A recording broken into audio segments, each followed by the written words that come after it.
बिस्मिल्लाहिर्रहमानिर्रहीम अस्सलाम वालेकुम नाज़रीन, मैं जी साकिब। आज 17 जुलाई 2023 का दिन है और सुबह के 7 बजे हैं। नाज़रीन, तमाम दरियाओं का डाटा आपसे शेयर कर देता हूँ। इस वक्त क्या ताज़ा तरीन सूरत हाल चल रही है सतलुज, रावी, चिनाब, जेहलम और सिंध के मुख्तलिफ हेड्स और बराजों पर। बाकी डैम्स लेवल में 12 बजे एक तेज़ी के साथ आपको बताऊँगा। और बाकी जो भारत की तरफ से जो सैलाबी रेलों की एक अफवाहें हैं या क्या वाकई वहाँ से छोड़े जा रहे हैं या वहाँ पर डैम्स लेवल की क्या सूरत हाल है, ये सारी डिटेल मैं कल 16 जुलाई को 4 बजे की वीडियो में बता चुका हूँ। उसमें मुकम्मल एनालिसिस किया था, वहाँ के जो ज़राए सारों को इकट्ठा, मुख्तलिफ डॉट्स को इकट्ठा किया, तो फिर एक वीडियो बनाई, वो आप देख सकते हैं। और रात को भी इस सवाल से मैंने आपको बताया था। थोड़ा सा नए नाज़रीन के लिए यहाँ पर मैं कुछ बताऊँगा और बाकी दरियाओं का डाटा शेयर कर दूँगा। कुछ दरिया सतलुज के बारे से भी मैं बात करूँगा, क्योंकि दरिया सतलुज का जो सैलाबी रेला वो सुलेमान के हेड इस्लाम के माबैन है।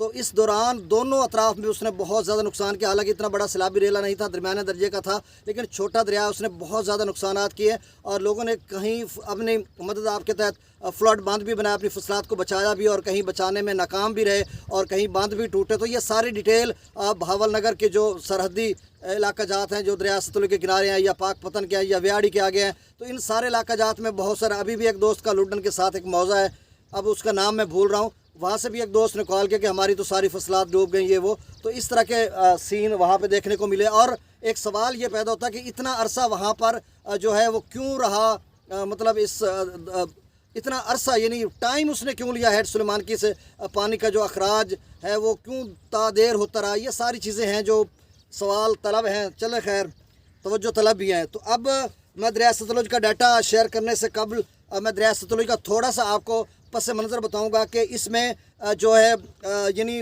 रोपड़ से लेकर आगे हेड पंजना तक कितना सफ़र बनता है। सारे हेड्स का रोपड़ से फिर हरीके से फिर गंडा सिंह, फिरोज़पुर, फिर सुलेमान की, फिर इस्लाम, फिर आगे पंजना। तो ये सारी डिटेल बताऊंगा कि सैलाबी रेला कितनी देर में, कितने घंटों में यहाँ पे पहुँचता और कितना टाइम लगाता। दरिया सतलुज की बात कर रहा हूँ। और दूसरा, जब वो अपना उस क्या नाम है उसका, भाखड़ा डैम, वहाँ से जब निकलता है, और उसके बाद पिछले तकरीबन कोई बड़े सैलाब कितने और कितनी मरतबा जो हेड्स की कैपेसिटी है वो उसको बर्दाश्त नहीं कर पाई, और ब्रीच किए गए बांध, जो फ्लड प्रोटेक्शन बांध होते हैं या जो सैलाबी बांध होते हैं, उनको तोड़ा गया और वहाँ से यानी हेड्स को बचाया गया। दरिया सतलुज में कितने बड़े सैलाबी रेले आए, क्या में पाकिस्तान से कबल या बाद, ये सारी डिटेल आपके सामने रखता हूँ। गुज़श्ता 5 सालों में कितने बड़े सैलाबी रेले आई, ये सारी डिटेल आपके सामने रख देता हूँ। बाकी दरियाओं का डाटा, मौसम का वही हाल के 21 जुलाई तक या फिर 24 जुलाई तक बारिशों के ताकतवर स्पेल पेनिट्रेट कर रहे हैं हिमाचल प्रदेश में, जम्मू और कश्मीर में, यानी दरियाओं के तमाम कैचमेंट एरियाज़ में और मैदानी इलाकों में कहीं कहीं बारिश है। तो अब मैं जल्दी से आपको ये पस मंज़र बता देता हूँ, उसके बाद मैं ताज़ा डाटा आपसे शेयर कर देता हूँ।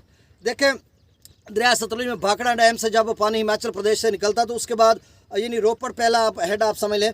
रोपड़ से हरीके का जो सफ़र है 128 किलोमीटर है और 48 घंटे लगाता है। अभी जब हरीके से वहाँ से पानी आया, वो सारी खबरें आपको बता चुका हूँ, मुख्तलिफ डिजिटल मीडिया या सोशल मीडिया से सुनते रहे हैं। अब रोपड़ से हरीके 128 किलोमीटर 48 घंटे लगाता है। फिर हरीके से फिरोज़पुर गंडा सिंह पर 64 किलोमीटर है और इस दौरान ये 24 घंटे सैलाबी रेला लगाता है। फिर फिरोज़पुर से सुलेमान की तक का जो सफ़र है 127 किलोमीटर है और इसमें 48 घंटे लगाता है। तो आप देखें, यानी गंडा सिंह से सुलेमान की का सफ़र 127 किलोमीटर इन्होंने लिखा। ये FFD का जो डाटा वहाँ से PDF फॉर्म में लिया गया, तो 48 घंटे लगता है। अब मेरे ख्याल में कई 48 घंटे हो चुके हैं कि पानी वहाँ से उतरने का नाम ही नहीं ले रहा। अब उतरा है, अब आप सारों के लिए खुशखबरी है, वो मैं आपको आगे चलकर बताता हूँ। फिरोज़पुर से, अच्छा ये हरीके से फिरोज़पुर हो गया, ये बता दिया मैंने। फिरोज़पुर से सुलेमान की का मैंने आपको बता दिया कि 127 किलोमीटर 48, अभी ये जिसकी अभी मैंने बात की है। उसके बाद है सुलेमान की। अब सुलेमान की से हेड इस्लाम, जहाँ पे इस वक्त सैलाबी रेला है, तो वहाँ पर कितना सफ़र है देखें। इन्होंने लिखा 193 किलोमीटर, सुलेमान की से हेड इस्लाम 193 किलोमीटर और 72 घंटे लगाएगा। अब देखते हैं, 72 घंटे से काफ़ी ज़्यादा टाइम हो गया वहाँ से पानी छोड़े हुए, अभी तक तो इस्लाम पे नहीं पहुँचा। अच्छा, इस्लाम से फिर पंजनद का कितना सफ़र है, हेड इस्लाम से पंजनद, साइफन भी आ गया, बहावलपुर भी आ गए। तो पंजनद का और इस्लाम का बीच में सफ़र इन्होंने लिखा 238 किलोमीटर और 72 घंटे लगाए। यानी हेड इस्लाम से जो जलालपुर, पीरवाला, बहावलपुर या आगे जितने भी लोग हैं वो ये सुन लें कि वो बार बार पूछते हैं भाई, जब हेड इस्लाम से मैक्सिमम लेवल जाएगा, डाउन स्ट्रीम जाएगी, उसके बाद पता चलेगा कि हम देखेंगे कि इतने लेवल पे ये गई डाउन स्ट्रीम या आउटफ्लो, और फिर 72 घंटों में पंजनद पे पहुँचेगा। मतलब 24 घंटे और काम कर लें तो 48 घंटों में ये 36-48 घंटों में बहावलपुर के दूध में और फिर आगे जलालपुर के दूध में फिर पंजनाथपुर पहुंचेगा। अच्छा, अब जो बड़े सैलाबी रेल हैं उनकी मैं बात कर लेता हूँ। देखें 1900 ये रैंडमली है, तरतीब से नहीं। 1955 में सबसे बड़ा जो सैलाबी रेल आया था 5,97,000 क्यूसेक आया था 1955 में दरिया सतलुज में, और उसके लिए 4,22,000 हेड्स के ज़रिए गुजारा गया था और 1,75,000 क्यूसेक बांध तोड़कर बाहर पानी को फैलाकर वहाँ से गुजारा गया था। ये 1955 में। 1988 में जो सैलाब आया था वो 4 लाख क्यूसेक था, इन्होंने यहाँ पे ये बताया। और 1988 में भी बांध तोड़े गए थे, 1 लाख क्यूसेक बांध तोड़कर बाहर से निकाला गया और 4 लाख हेड से क्रॉस करवाया गया। मतलब ये सारे हेडों की बात कर रहे हैं, वो इब्तदाई हेड्स। 1947 में 3,60,000 था तो इसके लिए हेड नहीं तोड़े गए और डायरेक्ट गुजर गया। मतलब 4 लाख से ज़्यादा होगा तो फिर बाहर से जो पुश्ते हैं या सलाबी बांध है या प्रोटेक्शन बांध है उनको तोड़ा जाता है। अब ये बात आपके जहन में आ गई। उसके बाद 1950 में 3,32,000 था, ये भी डायरेक्ट गुजर गया। 1942 में 3,25,000 था, ये भी गुजर गया बगैर बांध तोड़े। 1943 में 3,09,000 क्यूसेक था, ये भी बगैर बांध तोड़े गुजर गया। 1995 में 3,02,000 क्यूसेक था, ये भी बिना तोड़े बांध आगे गुजर गया। अब गुज़श्ता 5 सालों में जो सतलुज का रिकॉर्ड रहा कि कितना पानी आया, 2017 में 20,893 क्यूसेक आया, 2018 में 34,722 क्यूसेक, 2019 में 64,459 क्यूसेक, 2020 में 11,897 क्यूसेक और 2021 में 7,212 क्यूसेक और 2022 में गुज़श्ता साल भी नॉर्मल ही सैलाब था, कोई इतना बड़ा सैलाब भी रेला नहीं था। अब दरिया सतलुज में इस वक्त जो पानी का अखराज है, अब सुबह 6 बजे की रिपोर्ट के मुताबिक 19,768 क्यूसेक है गंडा सिंह वाला पे। अब सुलेमानकी पे कम हो रहा है तेज़ी से। अब सुलेमानकी पर जो पानी का अखराज है वो 65,480 क्यूसेक है। याद रहे नाज़रीन, ये 83,000 क्यूसेक पर गया था, अब तेज़ी से कम हो रहा है। इस्लाम पर इस वक्त वही अखराज है, 15,301 क्यूसेक यहाँ पे बताया जा रहा है। जो FFD की ऑफिशियल वेबसाइट है वहाँ पर 15,301 क्यूसेक है और ये कब बढ़ेगा ये देखना होगा। दरिया रावी में जस्सर पर 23,000 क्यूसेक है, शादरा पर 19,496 क्यूसेक है, बल्लोकी पर 26,630 क्यूसेक है। ये काफ़ी घंटों से, मतलब मैं कह रहा हूँ काफ़ी दिनों से मैं कहूँ तो भी गलत नहीं है, ये 25-26 पे। तो बल्लोकी 26,630 क्यूसेक पे, सिदनई बराज पर 10,255 क्यूसेक है। दरिया चनाब में मराला पर थोड़ा इजाफा हो गया, 67,188 क्यूसेक, खानकी पर 58,974 क्यूसेक, कादराबाद पर 42,888 क्यूसेक, त्रिमू बराज पर 23,823 क्यूसेक और पंजनाथ पर स्टेबल है, बरकरार है उसी लेवल पे 39,953 क्यूसेक है। ये मैं कहा भी था मैंने कि 40 से 50,000 की रेंज में जाएगा। दरिया जिला में मुजफ्फराबाद पर 17,400 क्यूसेक, डोमिल पर 23,240 क्यूसेक, चित्रकलास पर 56,860 क्यूसेक, आज़ाद पतन पर 58,940 क्यूसेक, कोटली पर 5,580 क्यूसेक। मंगला डैम से जो अखराज किया जा रहा है वो 10,000 क्यूसेक है, रसूल पर से अखराज नहीं हो रहा। और नाज़रीन, स्कर्दू पर इस वक्त जो पानी का अखराज है वो 94,500 क्यूसेक है, पी ब्रिज पर 1,55,900 क्यूसेक, बिशाम पर 1,45,700 क्यूसेक, तरबेला डैम से जो अखराज किया जा रहा है वो 1,65,100 क्यूसेक, काबुल दरिया में 48,900 क्यूसेक, कालाबाग पर 2,15,225 क्यूसेक, चश्मा पर 2,10,144 क्यूसेक, तौसा बराज पर 1,66,469 क्यूसेक, गुड्डू पर 1,39,098 क्यूसेक, सखर पर 77,304 क्यूसेक, कोठरी पर 33,843 क्यूसेक अखराज किया जा रहा है।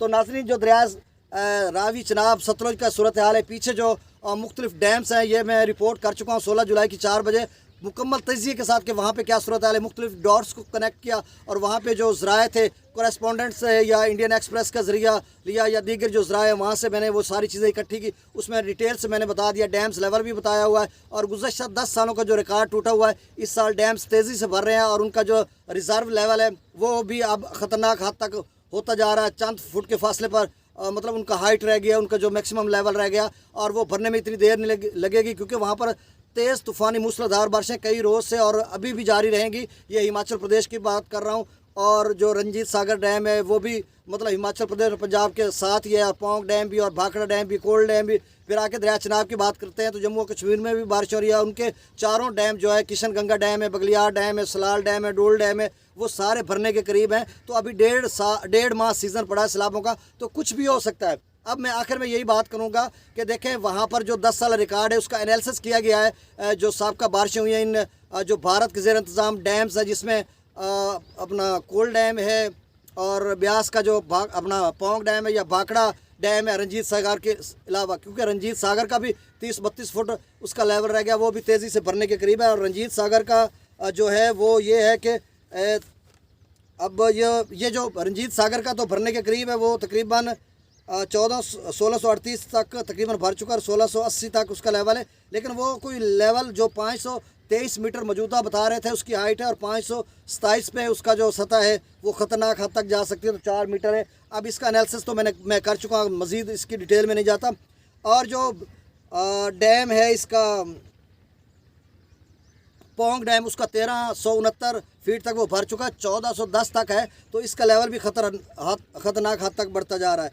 तो ये सारी डिटेल। और दूसरी जो बहुत अहम बात थी कि वो बता रहे कि गुज़श्ता 10 सालों में इस कदर बारिशें हुई कि तीनों डैम्स की जो कैपेसिटी है वो 12 बिलियन क्यूबिक मीटर्स है। और पिछले 10 सालों में इस यानी जुलाई के महीने में 15, 16 या 17 तारीख को जो तीनों डैम्स की कैपेसिटी होती थी, बारिश से जो पानी स्टोर होता था वो सिर्फ 2 बिलियन क्यूबिक मीटर्स होता था। तो आप अंदाज़ा लगाएं कि पिछले गुज़श्ता 10 साल में 2 बिलियन क्यूबिक मीटर्स होता रहा, लेकिन अब की बार इस कदर बारिशें आई कि 7 बिलियन क्यूबिक मीटर्स तक वहाँ पे स्टोर हो गया, तो 5 बिलियन क्यूबिक मीटर ज़्यादा हुआ। तो अब अंदाज़ा लगाएं, अभी तो 15, 16, 17 जुलाई का मतलब तारीख चल रही है, और उसके बाद 1.5 मास सीज़न पड़ा है, और सावन की पहली 2 तारीख है। तो किस कदर तूफ़ानी गैर मामूली बारिश होनी, जिसमें रेड अलर्ट भी आने हैं, येलो अलर्ट भी आने हैं। अभी भी येलो अलर्ट वहाँ पे जारी हुआ है, और 18 जुलाई तक वो कह रहे हैं कि गैर मामूली सूरत हाल है, और कभी भी किसी भी वक्त वहाँ से सैलाबी रेला छोड़ा जा सकता है। और कल जो कांगड़ा के डिप्टी कमिश्नर ने नोटिफिकेशन जारी किया था, उसके मुताबिक उन्होंने कोई 22,300 क्यूसेक का कहा था कि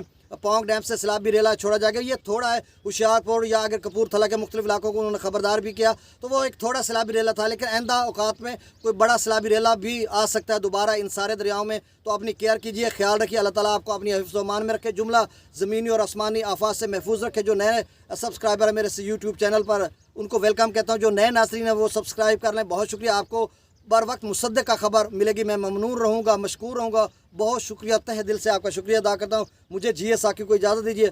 अल्लाह हाफिज़।